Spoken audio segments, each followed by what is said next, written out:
예, 안녕하세요. 예, 지난 여름에 뵙고 또 3개월이 갔습니다. 9월 달에 저희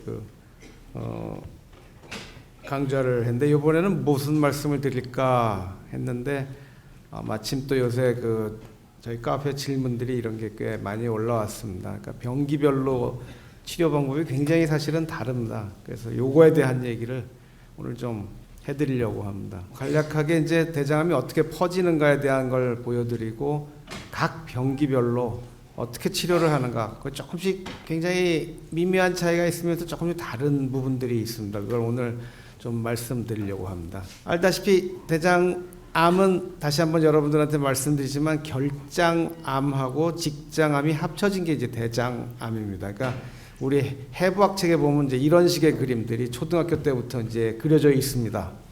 그런데 대장의 모습이 이런 사람은 사실 저도 한 번도 본 적이 없습니다. 그러니까 무슨 얘기냐면 이건 대장을 아주 쉽게 보여주기 위한 하나의 그림이지 이렇게 생긴 사람은 거의 없다는 거죠. 자, 대장암은 그럼 도대체 누가 어떤 위험 요소로 걸릴 수가 있는가? 어떤 요소들이 대장암을 일으킬 수 있는 위험 요소인가를 보면은 처음에 보시다시피 나이입니다.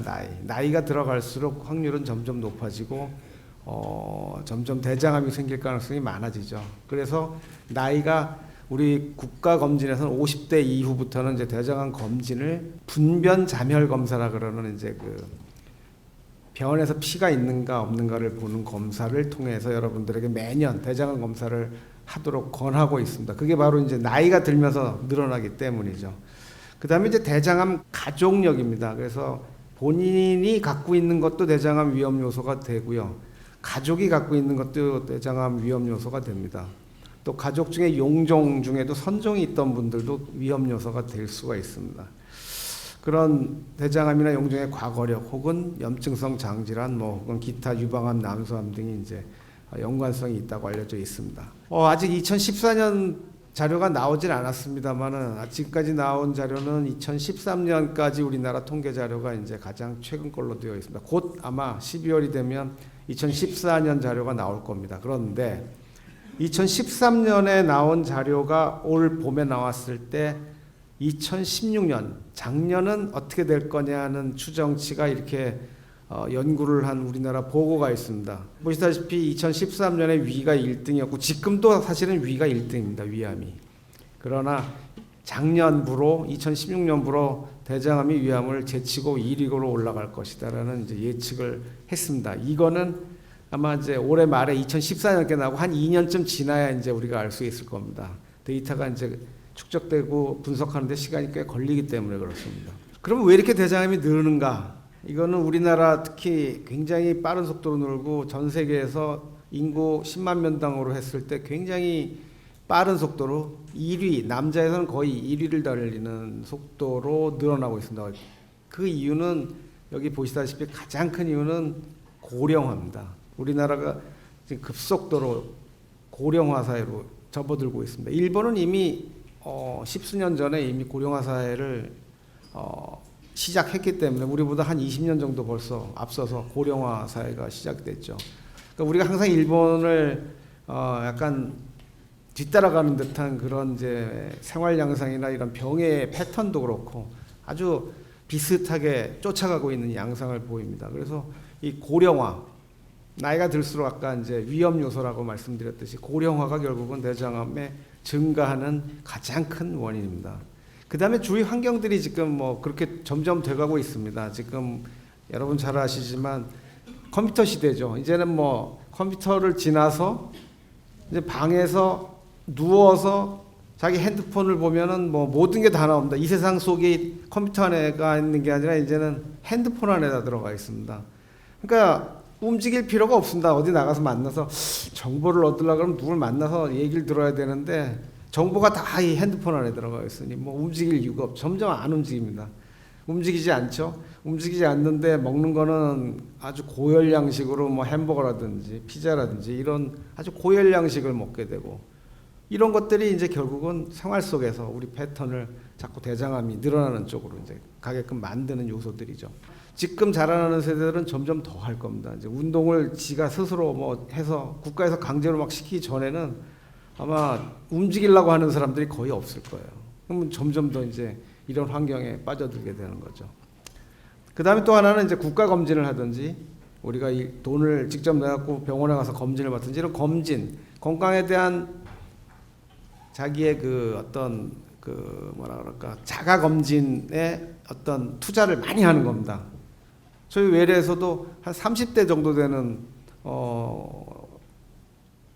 총각이나 이 처녀들이 와가지고 자기도 검사를 받겠다고 하는 사람들이 가끔 있습니다. 그래서 아니 그 나이는 그렇게 걸릴 가능성이 없다 그래도 지금부터 관리해야 된다고 그러면서 이제 30대부터 와서 내시경 받고 이런 검사들을 쭉 자기가 체크하는 그런 사람들이 점점 늘어나고 있습니다. 그래서 검진을 자꾸 하다 보니 이제 병이 자꾸 발견이 되는 게 많아지는 거죠. 그래서 이런 요인들이 이제 대장암을 늘린다고 저희가 추정을 하고 있는 겁니다. 이게 말이 굉장히 어려운 얘기인데요. 환자가 많다는 거 하고요. 환자 원인이 그럼 뭡니까? 라고 물었을 때 지금 말씀드린 고령화 여러 가지 세 가지 요인을 제가 지금 보여드리고 있는데 실제로 우리나라가 왜 이렇게 많이 늘었는가를 연구한 연구는 없습니다. 실제 그렇습니다. 그러니까 많다는 건 알겠는데 왜 늘었지?를 조사한 연구는 거의 없다는 얘기예요. 그냥 는 이유가 대장암하고 여러 가지 이렇게 연관성을 보니까 나이가 많이 드니까 많이 걸려. 그러니까 우리나라 고령화됐으니까 그게 원인일 거야. 이런 얘기지.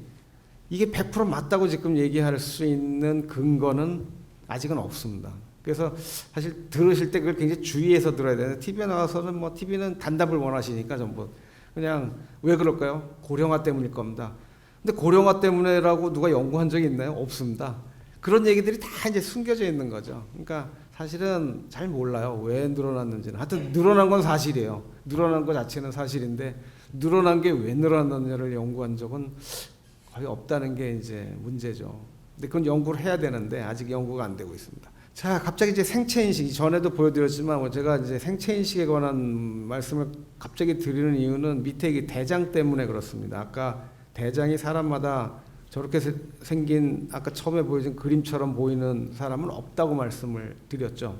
요즘 핸드폰까지도 이제 드디어 생체인식, 지금 제가 갖고 있는 핸드폰도 지문 인식을 하는 핸드폰입니다만은 지문, 근데 지금 홍채까지 갔죠. 정맥이라든지 안면 이런 것들이 지금 우리 생체 인식 기능을 생체 인식을 할 수 있는 여러 가지 그 도구를 개발할 수 있게 만드는 이제 그 아이템들인데, 자, 얼굴 인식은 그냥 그렇다 그렇고 요새 홍채 인식은 이미 나왔으니까 그동안엔 지문 인식이 나왔다 이제 홍채로 갔다가 지금은 비싸지만 이제 정맥 인식까지 이제 가는 시기가 올 거라는 이제 예측을 했습니다. 근데 정맥은 워낙 복잡하기 때문에 아직은 여기까지 갈지 하는 이제 문제는 잘 모르겠습니다만 어쨌든 지금 지문과 홍채는 거의 상용화가 돼 있죠.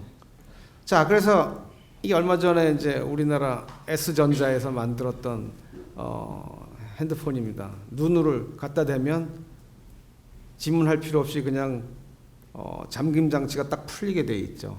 그래서 홍채로 인식하는 이런 핸드폰이 나왔는데 이제 그때 아쉽게도 이제 폭발하는 통에 이제 굉장히 애를 먹었죠. 그래서 이번에 이거의 그 다음 후속작이 지금 나왔습니다만 어쨌든 그럼 아까 보여드린 대로 이런 모든 사람이 절대 이렇지가 않다 그래서 제가 그럼 우리 환자분 거 하나를 보여드립니다. 이게 누구신지는 아마 본인은 모를 수 있는데 어쨌든 본인 찍고 나서 이렇게 CT를 찍고 난 다음에 이렇게 재구성을 하면은 이렇게 모양새가 옵니다. 아까 보인 처음에 사진 그림으로 보인 거하고 똑같습니까? 전혀 안 똑같죠. 이 횡행결장이 막 몇 번 돌고 S결장도 한 2번쯤 도는 것 같아요. 자, 이런 모양의 환자가 있는가 하면 이걸 이제 뒤에 있는 그걸 싹 걷어내고 다시 컴퓨터 작업을 하면 이렇게 대장 모양만 뽑아낼 수가 있습니다. 요새 CT가. 이렇게 CT가 이제 많이 발전을 했죠. 자, 이런 분이 있는가 하면 또 이런 분이 있어요. 다른 분인데 여기는 횡행결장이 그렇게 많이 꼬부라지진 않았는데 하여튼 평평하지도 않고 여기 S결장이 한 3바퀴, 4바퀴 돌았어요. 이런 모양을 갖고 있단 말이죠. 그러니까 이분도 똑같이 이제 다시 대장만 보면 이렇단 말이에요. 그러니까 대장도 저도 수술을 한 거의 7,000건 이상 10,000건에 가까이 가고 있지만 아까 그 그림과 같은 모양을 갖고 있는 사람은 단 한 명도 본 적이 없습니다. 저는.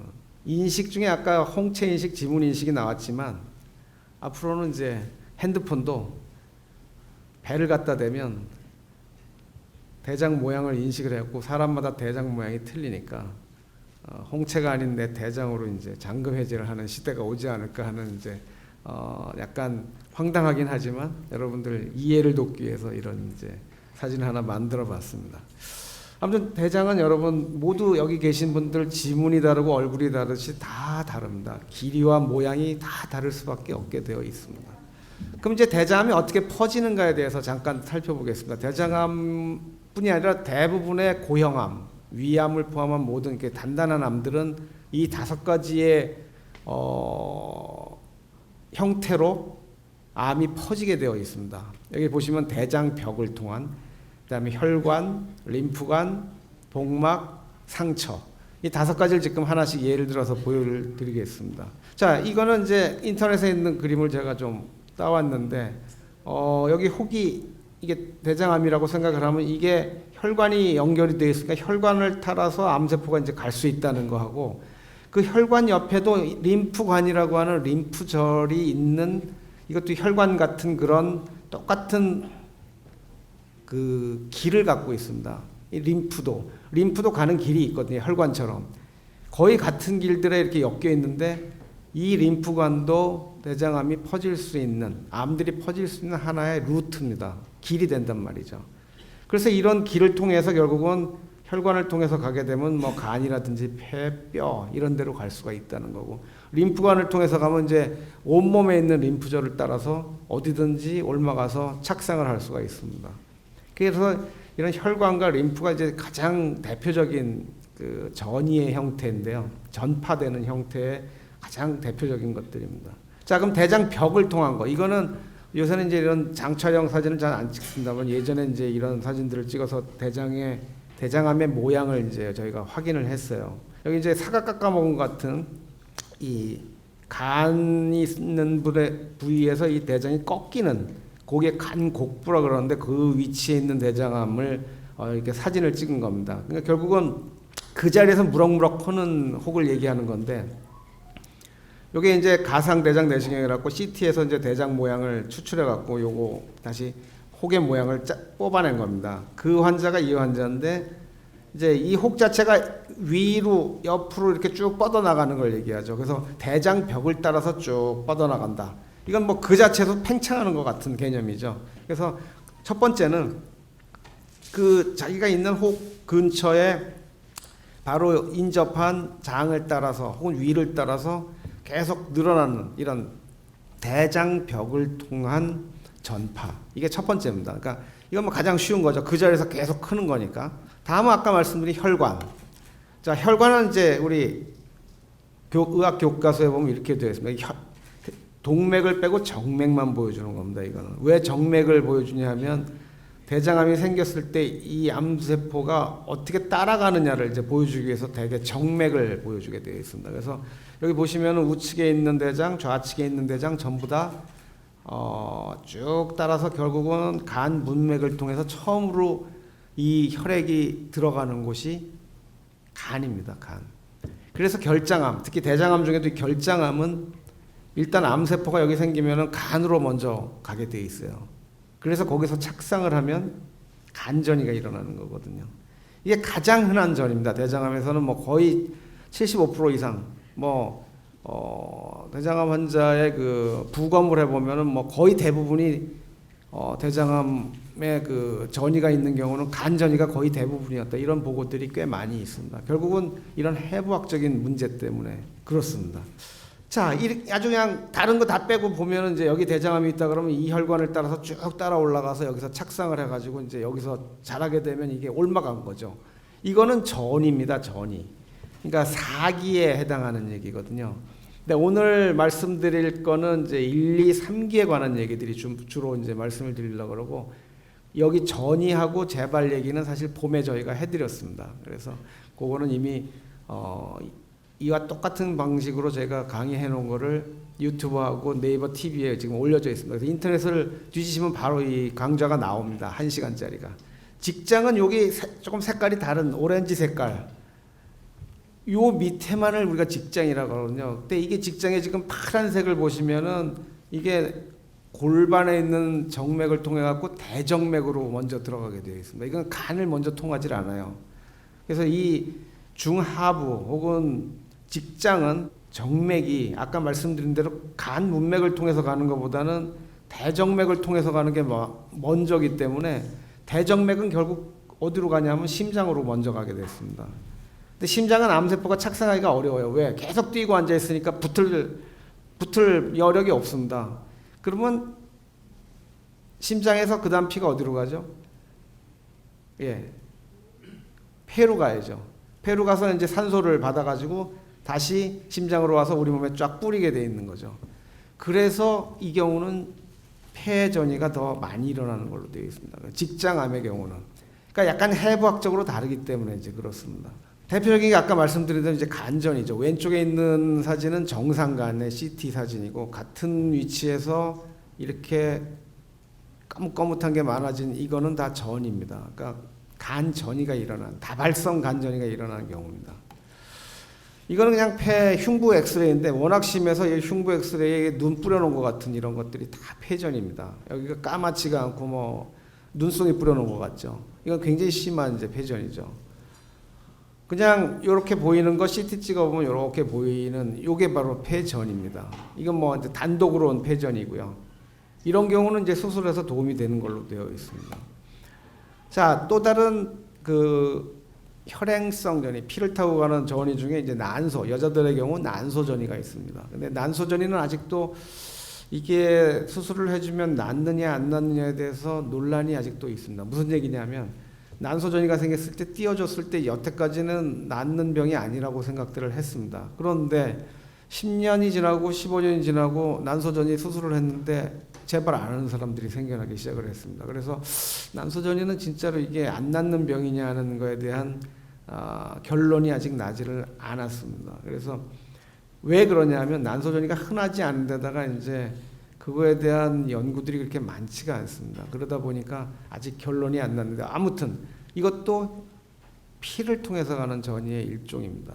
그래서 이렇게 띄워주면 이게 지금 요 눈금 하나가 1cm인데 한 15cm 되는 난소가 있죠. 이거 띄고 반대쪽도 띄워드려야죠. 한쪽만 띄면 안 되고 뛸 수 있는 한 하여튼 좌우를 다 띄워야만 됩니다. 그 다음 뼈전이, 그러니까 이것도 굉장히 흔치 않은 전이 중에 하나예요. 아까 간과 폐전이 굉장히 흔하지만 뼈전이나 이런 난소전이는 그렇게 흔한 적은 아닙니다. 근데 뼈전이도 가끔씩 일어나는데 이 까맣게 보이는 부분들이 이제 뼈전이거든요. 뼈로 가게 되면 이제 사실 골수전인데요. 골수전이가 일어나게 되면은 이제 통증이 상당히 있습니다. 그래서 뼈전이, 우리가 다치는 것 중에 제일 아픈 게 뼈가 다치는 게 제일 아프다고 통증이 많다고 알려져 있습니다. 마찬가지로 전이도 뼈전이가 일어나면 굉장히 통증이 심한 걸로 되어 있습니다. 그래서 몰핀을 아무리 써도 통증이 안 가라 하시는 이제 그런 대표적인 게 이런 뼈전이들입니다. 이게 MRI로 찍어보면 이제 허리가 이렇게 색깔이 위아래가 좀 다르죠. 그러니까 이제 뼈 전이가 되고 이렇게 허옇게 보이는 겁니다. 이런 뼈들은 송글송글해가지고 쉽게 얘기하면 그냥 모래로 시멘트처럼 쌓아놓은 것처럼 돼 있어서 이게 주저앉기가 쉽습니다. 그래서 주저앉지 않도록 우리가 이제 조치를 취하는 그런 일들을 하고 있습니다. 그게 뭐 방사선이든 수술이든 이런 뼈전이가 이런 우리 몸을 지탱하는 뼈가 문제가 생겼을 때는 이제 저희가 그런 치료법을 택하고 있습니다. 가끔씩 이제 머리전이, 그러니까 뇌전인데요. 뇌전이도 아주 흔치 않지만 생겨나고 있습니다. 이게 뇌전이가 일어나면은 다른 어떤 전이보다도 응급 상황입니다. 그게 무슨 얘기냐면 이걸 빨리 뭔가 교정을 안 해주면 바로 사람이 목숨을 잃습니다. 그럼 왜 그러냐 하면 이 안에 공간, 우리 두개골이라는 공간은 딱 막혀 있는 공간입니다. 근데 그 안에서 어떤 혹이 생겨갖고 압력이 높아지면 머리의 압력이 굉장히 높아지게 돼 있어요. 머리 압력이 높아지면 갈 데가 없습니다. 그러면 결국 심한 두통이라든지 뭐 이 구토가 아주 심하게 나는데 그게 심해지면 이제 결국은 이 압력을 어디론가 눌러야 되니까 숨골을 확 누를 수도 있고요. 그러면 사람이 뭐 살 수가 없게 되죠. 그래서 이 압력을 빨리 낮춰주기 위한 일들을 이제 하게 됩니다. 그래서 그게 이제 방사선 치료라든지 스테로이드 주사라든지 만니톨 주사라든지 이런 뇌압을 낮추는 약들을 이제 먼저 쓰게 되고 방사선 치료를 하든지 뭐 수술로 떼어내든지 하는 일들을 해서 결국은 뇌압을 낮춰야 됩니다. 그래서 그게 전이 중에는 사실 이제 이런 게 우선이 되는 거죠. 사람의 이 목숨을 좌지우지할 수가 있으니까. 다음은 이제 아까 말씀드린 림프관을 통한 전파인데 이게 사실은 림프관 얘기를 하면 여러분들 참 이해를 하기가 어려워하세요. 이게 림프관이 도대체 뭘까? 이게 해부학 책에 보면 이렇게 그림이 되어 있습니다. 대장의 림프절. 아까 보여주시면 대장 사람 모양이 이런 사람은 없지만 하여튼 가상을 해서 그려놓자 그러면 어디든 있습니다. 그러니까 주로 혈관을 따라서 이렇게 쭉 분포를 하거든요. 임파선이. 그러니까 우리가 수술을 할 때는 이렇게 임파선까지를 다 제거를 해야만 얘가 여기까지 올라간 거를 없애게 되는 거죠. 혹만 딱 없애게 되면 여기 림프절에 암세포가 남아있게 됩니다. 그러니까 그렇게 되면은 몸에 병이 남아있는 꼴이 되죠. 그러니까 우리가 수술은 이 림프절을 다 포함한, 그렇지만 어디까지 포함을 시킬 거냐. 그거는 다시 말씀을 드리겠습니다. 자, 이렇게 CT에서 림프절이 보이면은 우리 이제 영상학과 선생님들은 이거는 무조건 의심스러운 림프절이다라고 해갖고 림프절 전이의 가능성을 먼저 줍니다. 보이기만 하면. 근데 그게 맞을 확률은 60% 정도밖에 되질 않습니다. 그러니까 실제 40%는 아닐 수도 있는 거예요. 그럼 아닌 건 뭘까? 아닌 거는 여러분들이 가장 잘 아시는 우리가 감기 걸렸을 때 목에 오돌도돌 이렇게 림프절 같은 게 만져지지 않습니까? 그러니까 염증 때문에 붓는 림프절일 가능성이 있어요. 몸에 어디선가 염증, 장염이 있던 무슨 염증이 있던 염증이 생기면서 림프절이 부으면 이렇게 보입니다. 그러면 사진을 찍어보면 부어 있으니까 이거는 전이야라고 전이고 의심해야 돼라고 판독이 나오게 돼 있고 일단은 의심부터 하게 됩니다.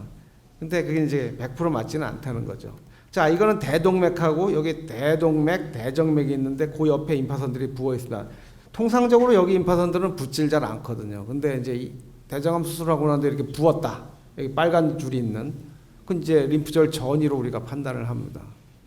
물론 가장 정확하게 하려면 이걸 띄어서 검사를 하면 제일 좋겠는데 그렇진 못하고요. 다음은 복막을 따라, 이거는 뭐 대장암에서는 위암만큼 흔하진 않습니다만 복막을 따라 가는 경우가 있습니다. 이렇게 복막 파종이라 그러는데 이게 소장에 이제 장간막, 그 혈관이 있는 막에 기름 주머니인데 거기에 이렇게 떨어져 나온 암세포가 있는 겁니다. 이걸 이제 우리가 파종이라 그러는데 요거는 이제 이렇게 하나만 보였지만 저희가 좀 심한 걸 보여드리기 위해서 인터넷에 있는 이제 우리 논문에 나온 사진을 찾아보면 이렇습니다. 거의 뭐 온 배가 다 파종으로 덮여 있는 이런 게 이제 발표한, 이걸 이제 복막 치료를 하는 그런 그룹들이 이제 내놓은 사진 중에 하나입니다. 이런 걸 다 띄어서 이제 뭐 치료를 한다, 뭐 이런 걸 이제 보여준 사진인데요. 아무튼 심하면 이런 이제 모양새를 보이게 됩니다. 거의 뭐 정상 조직이 하나도 안 보이죠. 다음은 이제 이거는 사실은 상체에 따라간다는 거는 수술하면서 떨어져 나오는 것들이 있습니다. 이게 대표적인 아주 사진 중에 하나인데, 처음에 복강경 수술을 할 때 복강경을 하려면 이제 투관침이라 갖고 그 이산화탄소를 갖다 주입해야 되는 거를 배 안에 이렇게 투관침을 찔러 갖고 공기를 주입을 합니다. 근데 그 주입한 자리로 암세포가 이제 나중에 생긴 거죠.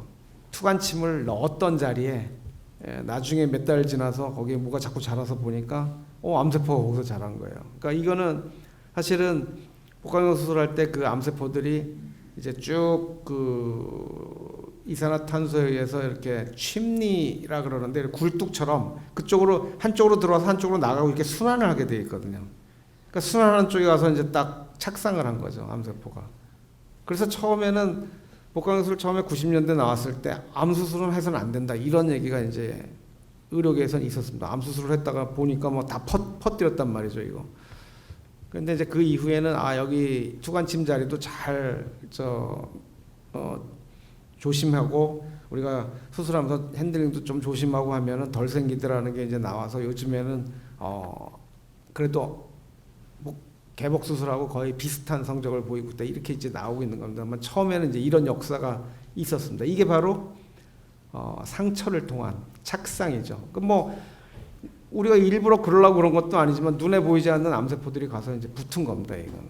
자, 그러면 이제 병기를 여러분들이 알아야 이제 이게 어떤 때가 맥히고 어떤 때가 맥히고, 요거는 우리가 현미경으로 대장 점막 이 전체 두께가 한 3mm밖에 안 돼요. 그 3mm밖에 안 되는 걸 이렇게 이제 현미경으로 보면 구분이 됩니다. 점막층, 점막하층, 근육층, 장막층. 그걸 넘어가서 림프절들이 있는 거거든요. 그러니까 아주 쉽게 생각을 하면 이게 들어갈수록 이제 병이 깊어지는데 근육층까지 갖고 림프절 전이가 없으면 이익이라고 우리가 보통 얘기를 하고요. 림프절이 이미 전이가 됐다 그러면 뭐 점막이든 점막하층이든 근육층이든 관계없이 그냥 3기에 속하게 되어 있습니다. 그러니까 림프절 전이가 있느냐 없느냐가 이제 굉장히 관건이 되는 거죠. 그럼 조기암은 어디냐? 점막층, 점막하층에만 가 있고 림프절 전이가 없는 경우를 우리가 이제 조기암이라고 우리가 정의를 합니다. 그러니까 이런 뭐 3mm도 안 되는 걸 갖고 이제 저걸 깊이를 따지고 앉아 있으니까 만약 혹의 크기가 뭐 2, 3cm 된다 그러면 사실 저 1, 2mm의 두께를 다 뚫고 나갔다고 봐야 되겠죠, 대개는. 이렇게 나누는 이유가 있습니다. 왜 그러면 아까 얘기했는데 림프절만 가면은 왜 다 3기로 우리가 집어넣느냐? 그 환자들 다 모아서 생존을 분석을 해봤더니 같은 그룹들이 이제 생겨나는 거죠. 이 사람들은 생존율이 이만해. 이 사람들은 이만해. 그러니까 이 사람들을 이쪽 군으로 넣고, 그 다음 군 넣고, 그 다음 군 넣고 이렇게 이제 임의적으로 우리가 이제 분류를 한 겁니다. 그게 바로 이제 우리가 병기라고 하는 거거든요. 그러니까 같은 생존율을 가진 집단을 같은 묶음으로 해놓은 게 병기입니다, 바로.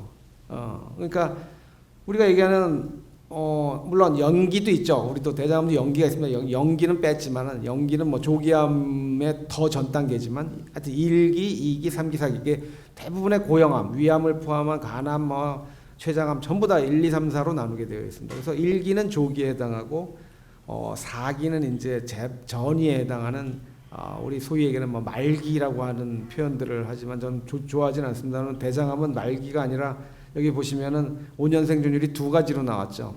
수술이 되는 4기는 이렇게 좋은 성적을 보이지만 수술이 안 되면 이제 굉장히 좋지 않다는 얘기입니다. 그래서 이게 이제 대장암의 특징이기도 하고 다른 암에서는 이런 걸 보이지는 않습니다. 그러니까 4기는 딱 하나로 나오게 되어 있는데 대장암의 경우는 완치가 되는 게 굉장히 많아질 수 있는 게 바로 이 4기에 수술이 되는 병기거든요. 그래서 4를 둘로 나누고 있습니다. 아무튼 오늘은 1, 2, 3기에 대한 얘기를 이제 드려야 되는데 대장암은 아까도 말씀드린 결장암하고 직장암으로 나눠져 있는데 결장암은 대부분 수술하고 보조항암제 치료를 하는 게 이제 대부분의 치료 원칙이고 수술이 불가능하다 그러면 뭐 약물 치료 수술을 이제 번갈아 가면서 하게 되어 있습니다. 직장암의 경우는 수술이 가능하다고 할 경우에는 일반적으로 진행된 암에서는 이제 방사선 치료와 항암 치료를 먼저 요새 하는 게 추세고요. 수술을 예전에는 다 수술을 먼저 했습니다만은 이제 요즘은 이쪽이 하나 더 생겨났다는 게 이제 결장암하고 조금 다른 얘기입니다. 그다음에 방사선 치료는 대개 직장암에 해당되는 거고 결장암은 해당 사항이 거의 없다고 보시면 됩니다. 왜 그러냐 하면 직장암은 이게 고정이 되어 있는 장기거든요. 근데 아까도 보셨지만 결장암은 막 사람마다 길이가 다르고 막 움직이고 하기 때문에 이게 방사선 치료라는 건 고정되어 있는 거를 치료할 수 있는 거지 막 움직이는 걸 치료할 수는 없거든요. 치료할 때마다 다른 곳에 가 있으면은 엉뚱한 데를 치료할 수밖에 없습니다. 그러니까 그런 이유 때문에 방사선 치료는 직장암에 주로 해당이 된다는 걸 여러분들이 아실 필요가 있습니다. 뭐 대장암의 주치료는 아까 말씀드린 이건 수술이 이제 메인 주된 치료가 바로 이제 수술입니다. 그래서 수술이 제일 중요한 치료 방법이고 이제 항암제하고 방사선은 사실 보조 역할인데 그러면 수술은 어떻게 해야 되느냐? 아까 말씀드린 대로 수술이라는 것 자체가 치료 목적과 정확한 병의 진행 정도를 알기 위한 방법입니다. 두 가지를 알라는 거죠. 하나는 치료, 하나는 정확한 병기. 이 두 가지가 이제 동시에 이루어지는 겁니다. 그러니까 정확한 병의 깊이를 알고자 한다. 이게 바로 병기입니다. 이게 우측 대장암 환자인데요. 혹은 요만합니다. 소장이 이제 좀 많이 잘리긴 했습니다. 이건 뭐 해부학적 문제 때문에 그렇습니다만 어쨌든 이렇게 충분히 잘리고 뒤에 노랗게 보이는 게 이제 장간막이고 이 안에 이제 림프절들이 숨어 있는 거죠. 이게 사진을 이제 쫙 펼쳐서 찍지 못해서 그런데 실제로 장 모양은 이렇게 생겨 있습니다. 장과 이 기름 주머니가 이렇게 있습니다. 이 기름 주머니 안에 혈관과 림프절들이 숨어 있는 거죠. 그러니까 우리가 수술할 때는 이 기름 주머니를 다 이렇게 뭐랄까 쐐기 모양으로 잘라내게 되어 있습니다. 그래야 혈관도 떨어져 나오고 림프절도 떨어져 나오고 그렇습니다. 그래야 치료가 되는 거니까. 계속 림프절에 대해서 이제 설명을 드리는데 이해를 돕기 위해서 아까 이렇게 해부학 책에 나와 있다고 말씀을 드렸죠. 자, 요것도 이제 인터넷에 있는 그림입니다만 좀 이해를 돕기 위해서 이 안에가 이제 대장안이고요. 이 안에서 대장암이 생기면서 자꾸 커지면서 크기가 커지면서 주위에 림프절로 이렇게 옮아가다가 또 혈관을 통해서 딴 데로 옮아갈 수 있다. 그러니까 이렇게 진행이 될수록 이제 병이 심해지는 겁니다. 계속 그러니까 림프절로 가고 림프절 옆에 혈관을 따라서 또 간으로 가고 이러면 이제 병이 점점 심해지는 거죠. 그러니까 림프절로 가면 3기, 림프절 넘어서 간으로 가면 4기입니다. 요게 조금 더 이제 그걸 도식적으로 그린 건데 이렇게 대장 안에 대장암이 있고 혈관과 림프관이 이렇게 서로 딱 네트워크를 이 대장하고 연결하고 있습니다. 그러니까 이 혈관을 따라서 옮아갈 수도 있고 이 림프관을 따라서 암세포가 이걸 따라갈 수가 있다는 거죠. 마찬가지로 이렇게 암세포들이 이제 림프관을 따라가면 림프절 전이가 되는 거고 혈관을 따라가면 이제 간이나 폐로 가게 되면 이제 그 전신 전이가 되는 겁니다. 그 우리가 직장암 수술한 걸 이제 여기 펼쳐놓은 건데 이 기름 주머니고 이 기름 주머니 안에 아까 쐐기 모양으로 자른다 그랬죠. 림프절들이 이제 있는 겁니다. 이렇게 수술을 해야만 여기 혹시 남아있을 림프절들을 이제 다 우리가 제거를 할 수가 있는 거죠. 자, 근데 이런 얘기를 이제 나와서 우리가 수술 끝나고 이제 림프절이 많이 부어 있어서 그래서 하여튼 좀 심한 것처럼 보이고 일주일 뒤에 우리가 현미경 검사로 확인을 해서 알려드리겠습니다. 그러면은 꼭 이런 질문들을 하세요. 그러면은 수술을 또 해야 되는 거냐 이거? 라는 질문들을 꽤 많이 하세요. 근데 그게 아니라 우리가 제거한 것 중에 그렇다는 얘기죠. 이거는. 그래서 다른 뭐 멀리 간 거, 목 근처에 있는 림프절이라든지 대동맥 근처에 있는 림프절은 뭐 대부분은 우리가 그냥 사진으로 알게 되고 뭐 수술할 때 떼어낼 수 있으면 가능하면 떼어내기도 하는데 그런 얘기가 아닙니다. 림프절이 있었다는 얘기는 그러니까 우리가 떼어낸 것 중에 이제 있었다는 얘기를 해드리는 겁니다. 그다음에 이제 보조 치료 개념인데 떼어내고 난 뒤에 이제 재발을 막기 위해서 항암 치료 같은 거를 이제 하게 되는 걸 우리가 보조 치료라고 하는데 아까 말씀드린 직장암의 경우는 선행 보조 치료, 신 보조 치료 이런 말을 씁니다. 그래서 이거는 수술 직전에 이제 하는 치료를 우리가 이렇게 신 보조 치료 혹은 선행 치료라는 말을 우리가 쓰게 되죠. 자, 이제 대장암 재발을 막기 위한 전략. 예전에 이거는 아마 재발과 전이해서 제가 잠깐 보여드렸던 슬라이드인데요. 결장암 2기는 선별적, 그러니까 어떤 경우는 쓸 수도 있고 안 쓸 수도 있다 이런 얘기고요. 결장암 3기는 되게 보조항암을 쓰는 게 좋다고 되어 있습니다.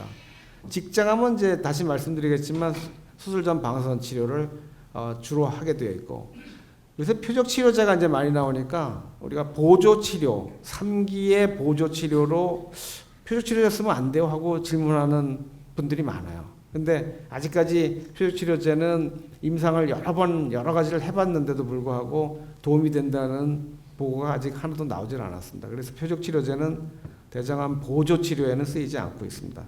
또 하나 고민은 이제 간 혹은 폐 전이를 수술한 경우도 사실 보조 치료라고 우리가 보통 얘기를 하는데 그때는 항암제가 도움이 될 거냐 이것도 사실은 논란이 많은 얘기입니다. 그래서 이것도 좀 이제 논란거리가 되어 있고요. 항암 치료는 수술 후 보조 치료, 그다음 재발 혹은 전이 대장암에서 이제 삶의 질을 높이게 하고 생존 연장을 하는 목적, 직장암 방사선 치료할 때 방사선 치료 효과를 높이기 위한 목적 이런 여러 가지 목적들이 있습니다. 결장암 1기 아까 말씀드린 점막 하층까지만 가고 림프절 전이가 없는 경우 결장암 이건 직장암은 빼고 결장암 1기는 뭐 이건 1기 뭐 완치가 거의 뭐 100%니까 이건 뭐 보조요법이 필요하지가 않죠. 예. 그럼 2기는 어떨 때 필요한가? 이거는 옛날부터 논란이 많았습니다. 뭐 도움이 된다 안 된다 막 계속 몇십 년을 끌어온 얘기들입니다. 근데 대체적으로는 된다는 쪽이 우세했어요. 근데 2기에 이제 고위험군이라는 게 있습니다. 고위험군은 이제 3기 항암제를 쓰도록 그렇게 권고를 하고 있습니다. 2기의 고위험군. 그 다음에 굉장히 어려운 얘기인데 MS 하이 종양의 경우는 수술 후 오히려 보조 항암제 치료를 투여하는 게 2기에서는 해롭더라는 보고가 있었습니다. 뭐 해롭다든지 아니면 뭐 쓴 거나 안 쓴 거나 차이가 없다든지 이런 이제 몇 가지 보고들이 있는데 어쨌든 충격적으로 이건 썼더니 더 나쁠 수도 있다는 얘기를 이제 한 거거든요. 그럼 MSI 하이 튜머가 뭐냐라는 이 또 이제 얘기를 뒤에서 해드리겠습니다. 그럼 우선 결장암 이게 고위험군은 뭐냐? 자, 혹이 장막을 뚫은 경우, 혹은 주위창 장기를 뚫고 들어간 경우는 이거는 위험군에 들어가 있습니다. 두 번째로 혹이 막혔거나 구멍이 났거나 잘라냈는데 우리는 잘 잘라냈다고 했는데 그 잘라낸 면이 멀쩡할 줄 알았더니 나중에 현미경을 봤더니 암세포가 남아있더라. 이렇게 나오는 경우. 이거는 굉장히 고위험군입니다. 그다음 종양 근처 림프관 및 혈관에 암세포가 조져. 이것도 사실은 여러분 이해하기 어려운 얘기일 수 있는데 이건 현미경을 봤을 때 얘기입니다. 현미경을 봐갖고 혈관을 보고 림프관을 봤더니 그 안에 암세포가 이렇게 딱 보인다. 이거는 이기지만 고위험군에 들어가는 겁니다. 그 다음에 암세포의 분화도가 나쁠 때 이것도 참 이게 뭐 학생들도 이해하기가 쉽지 않은 얘기들인데 이제 일반 여러분들을 대상으로 얘기 드리기가 좀 어려워서 이게 사진을 보여드리면 이렇습니다. 현미경으로 대장 조직을 보면 이렇게 보이고요. 암세포는 이렇게 보입니다. 대장의 선암을 보면 물론 뭐 여러 가지 모양이 있습니다만 이게 세포의 분화도 제가 인터넷에 이제 있는 사진을 좀 몇 가지 차용을 해왔는데 요게 분화도가 좋은 거고요. 요게 중간이고요. 밑에 있는 게 분화도가 나쁜 겁니다. 여러분 무슨 얘기인지 이거 보고 구분하시겠어요? 못 하시겠죠. 이거 뭐 저게 뭐 분화도가 어느 게 좋고 나쁘다 그러는데 분화도가 좋다는 거는 여기에 이제 샘이라 그래갖고 선암이란 말을 쓰지 않습니까? 그러니까 선이라는 게 샘입니다. 샘. 샘이라는 게 이렇게 동글동글하게 이렇게 샘을 형성한 게 모양새가 아주 뚜렷하고 많고 좋으면 이게 굉장히 분화도가 좋구나 이렇게 얘기를 하고요. 그게 조금 얼그러진 것 같이 보이고 일부는 막 좀 뭐 그런 모양이 많이 없어졌다 그러면 이게 중등도고요. 밑에는 아예 그런 모양 자체가 없습니다. 이런 샘물 모양이 하나도 안 보이는 경우 이거는 좋지 않은 거거든요. 그래서 이제 우리 현미경 보는 선생님들이 이제 이 세 가지 선암에서는 이런 분화도가 세 가지가 있는데 이게 사실은 병기보다 중요하지는 않습니다. 근데 어쨌든 분화도가 대부분은 이 중등도 분화를 갖고 있는데 이 좋지 않은 분화도를 갖게 되면 이제 이것도 위험 요소로 들어가게 되어 있습니다. 그다음에 요거는 이제 조금 어려운 얘기긴 합니다만 아까 그 말씀드린 요 위에 게 2기 대장암 환자에서 그 MS 하이 튜머라고 하는 경우에 있어서 약제를 줬더니 오히려 성적이 떨어졌다는 안준군보다도 오히려 성적이 나빴다는 것을 보여주는 이제 임상 이 논문의 자료입니다. 이 떨어졌다는 건 굉장히 충격적인 거거든요. 똑같아도 그냥 뭐 그럴 수 있겠다 했더니 떨어졌다는 건 오히려 나쁘다는 얘기니까. 자, 그럼 MSI라는 게 도대체 뭐냐? 이게 이제 영어로 써서 뭐 우리말로 아무리 번역을 해도요. 우리말이 더 어려워서 그냥 영어로 썼는데 쉽게 얘기하면 우리 몸에 이제 DNA 여러분 핵산이라는 게 계속 우리 세포는 분열하고 또 세포가 죽으면 떨어져 나가고 이런 과정을 반복을 하는데 그런 과정에서 이런 뭐라 그럴까 염기 서열이 한 6개쯤 되는 게 이제 있는데 이거를 다시 우리가 파괴가 됐으니까 만들어 주려고 그러는데 뭔가 이렇게 좀 잘 만들어져야 되는데 잘 만들어지지 않고 여분의 게 생겼어요. 그러면 우리 몸의 유전자가 이게 뭔가 부적합하구나 이거는 복구해 주는데 이건 부적합해. 그러니까 부적합 복구 유전자라는 게 있는데 그게 얘를 싹 없애고 다시 이 모양을 만들어 줍니다. 6개를. 근데 이 부적합 복구 유전자라는 게 돌연변이가 있으면은 이게 6개가 아니고 7개인가 봐 하고 7개를 그냥 만들어 버립니다. 6개를 안 만들어 주고 혹은 5개를 만들 수도 있고 적게 만들 수도 있고요. 많이 만들 수도 있고 이렇습니다. 그래서 이 부적합 복구 유전자가 돌연변이가 일어난 경우에 종양을 갖다 우리가 MSI 하이 튜머라는 얘기를 하게 됩니다. 그래서 이런 종류가 이제 대장암에서 한 15%쯤 되는데 이런 유전자를 갖고 있는 사람의 경우는 2기의 경우 그 다음에 고위험도가 있느냐 없느냐 이것도 이번 학회에서 굉장히 논란이 됐어요. 고위험도가 들어간 사람은 그러면 2기에서 이걸 쓸 거냐 말 거냐 이것도 굉장히 논란이 많지만 어쨌든 고위험군이 아닌 2기에서는 항암제를 요새는 권하지 않습니다. 차라리 2기에서도 당신은 쓰지 마십시오. 쓰면 5FU라는 약을 쓰는데 그거 도움이 안 됩니다. 이렇게 된 거거든요. 이 우리 몸의 유전자 이제 다른 그림입니다만 좀 더 재밌게 이 세 가지가 보니까 얘가 어그러져 있어요.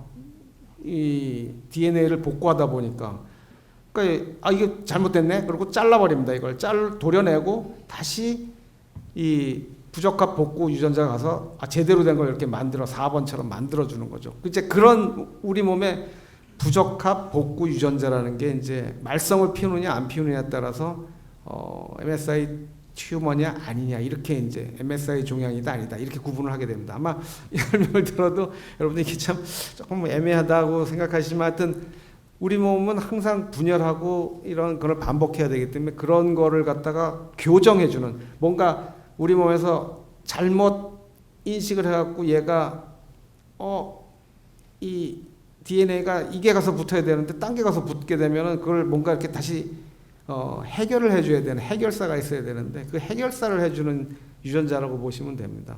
이제 그 유전자가 이제 문제가 생기는 거죠. 그래서 이건 뭐 똑같은 얘기입니다만 이제 그런 MSI 튜머 때는 이제 5F라는 항암제가 별로 도움이 안 될 거라는 이제 도식을 보여드리고 있는 겁니다. 자, 그러면 이제 결장암은 됐고요. 직장암은 어떠냐? 직장암은 아까 말씀드렸지만 여기 이 직장 부분이 이제 문제가 돼서 요 결장하고 다른 이제 밑에 부분이죠. 근데 뭐 남성의 직장 요렇게 보면 옆에서 보면 이렇습니다. 앞에 바로 전립선이 있고 여자는 조금 더 복잡하죠. 자궁이 있고 그 앞에 이제 방광이 있다 보니까 여자는 한 단계가 더 있는 것처럼 보입니다.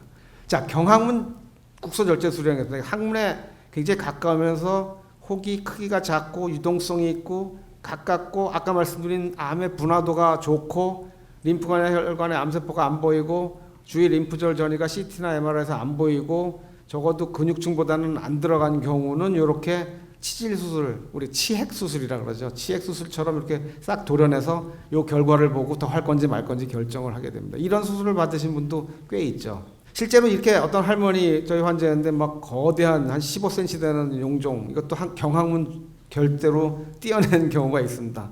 항문 안 없어도 되는 경우들이거든요.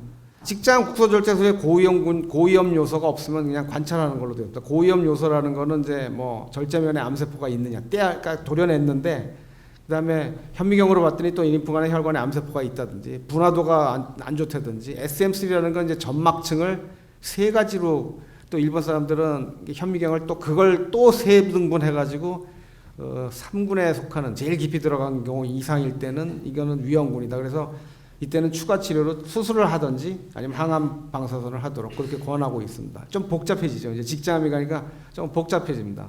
그래서 직장암 1기는 어쨌든 마찬가지로 이제 수술을 했더니 1기다. 그러면 관찰하고요. 2기인 경우에도 관찰 혹은 항암 플러스 방사선. 3기는 관찰은 없습니다. 3기는 무조건 항암 플러스 방사선. 근데 1990년대만 해도요, NIH 미국의 국립보건원의 그 권고하는 2기 이상은 무조건 방사선 치료를 하라고 돼 있었습니다. 그러니까 조금 과한 치료였거든요. 근데 그 이후에 연구가 많이 안 나오다 보니까 계속 2기에서 그냥 방사선 치료를 하고 있는 거예요. 그래서 이건 조금 문제가 있다 그래갖고 지금은 만약에 아까 얘기했지만 2기, 3기는 선행 방사선 치료를 요새 하는 추세인데 만약에 어떤 이유에서는 수술을 먼저 하게 됐을 때는 이렇게 간다는 거죠. 2기, 3기의 경우는 여러 가지 옵션이 있는 겁니다. 방사선 치료를 했을 경우는 어떻게 할 거냐. 진행암의 경우입니다. 조기암은 이런 짓을 안 하고요. 그리고 위치가 중직장 이하, 그러니까 하부 직장이나 중간 직장 정도 되는 상부 직장도 잘 안 합니다. 이것도 논란이 있지만. 그 다음에 직장암이 이제 골반 부위로 침범을 많이 했고 옆으로 많이 퍼져가지고 측면 부위 안전거리가 확보가 안 될 때는 방사선으로 이걸 줄여주는 역할을 하기 위해서 이렇게 합니다. 그 다음 직장암 중에 림프절 전이가 의심이 될 때도 방사선 치료를 하도록 그렇게 권고하고 있습니다. 이게 옆으로 삐죽삐죽 나간 걸 이제 CT처럼 보였을 때 이렇게 튀어나간 게 보이고요. 실제 환자에서는 이렇게 볼록 튀어나간 거, 오늘 오신 분 환자 사진 분 그게 또 굉장히 이렇게 보이던데 이렇게 삐죽 튀어나가게 보입니다. 그러면은 여기 수술할 때 안전거리가 1mm가 안 되면 이거는 안전거리 확보가 안 되는 거거든요. 그러면 골반을 짜게 할 수는 없으니까 직장암을 줄여줘야죠.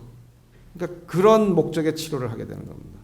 자, 이게 같은 환자에서 똑같은 위치에 수술 전, 방사선 치료 전, 방사선 항암 후의 사진입니다. 상당히 많이 줄어들었죠.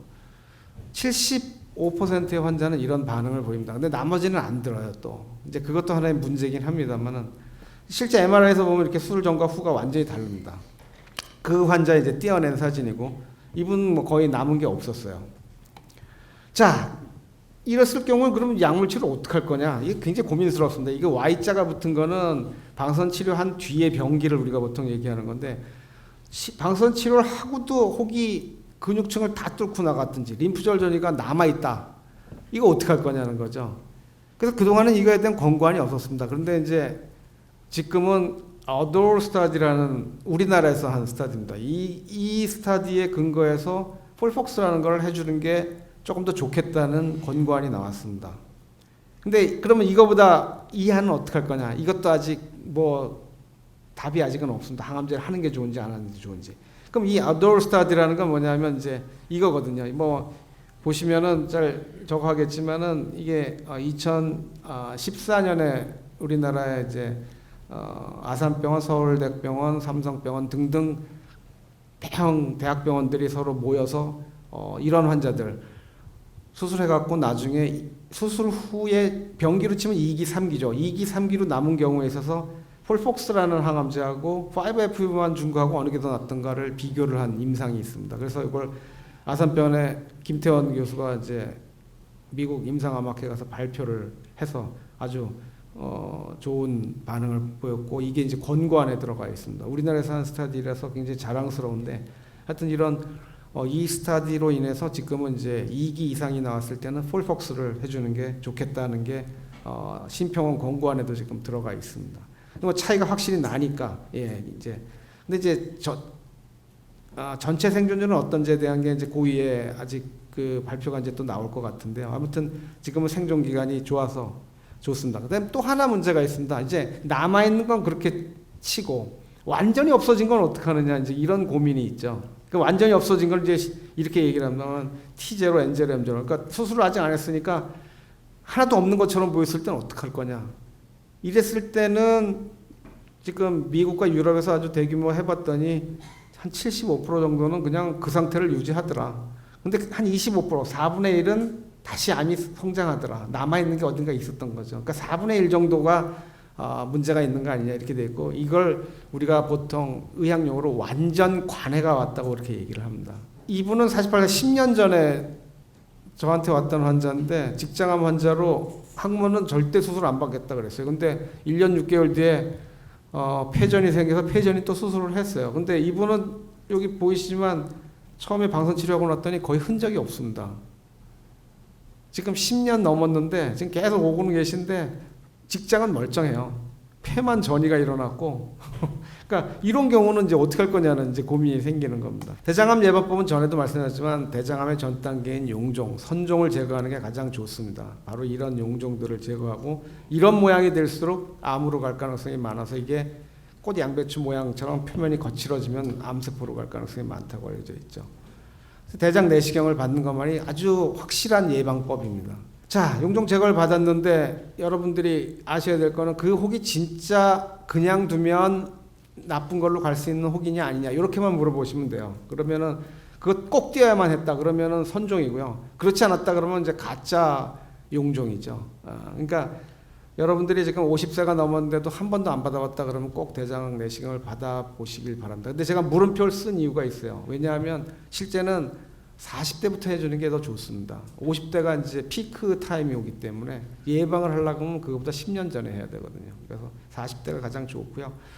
그래서 오늘은 하여튼 여러분들께 그 대장암 병기별 좀 복잡하죠. 여러분들이 듣기에는 이게 너무 많은 양을 한꺼번에 다 말씀을 드리려니까 1기, 2기, 3기 그 1기 하나만 갖고도 학교에서는 하루 종일 토론을 할 수 있는 내용인데 이걸 그냥 단답으로 여러분들한테 말씀을 드리려다 보니까 굉장히 빠르게 지나갔습니다. 오늘 말씀드린 게 지금 정답이라고 생각하시면 안 돼요. 왜냐하면 이 가이드라인이라는 거는 항상 데이터가 나오면서 조금씩 변합니다. 아까 제가 물음표 친 것들, 아직도 모르는 점들 이런 것들에 대한 거는 계속 그 변하고 있거든요. 그러니까 그런 변화가 있을 때마다 저희가 이제 여러분들께 알려드리도록 이런 자리를 통해서 말씀을 드리도록 노력을 하겠습니다. 오늘 긴 시간인데 여러분들 어려운 얘기 또 재밌지도 않은 얘기 이렇게 들어주셔서 고맙습니다. 고맙습니다.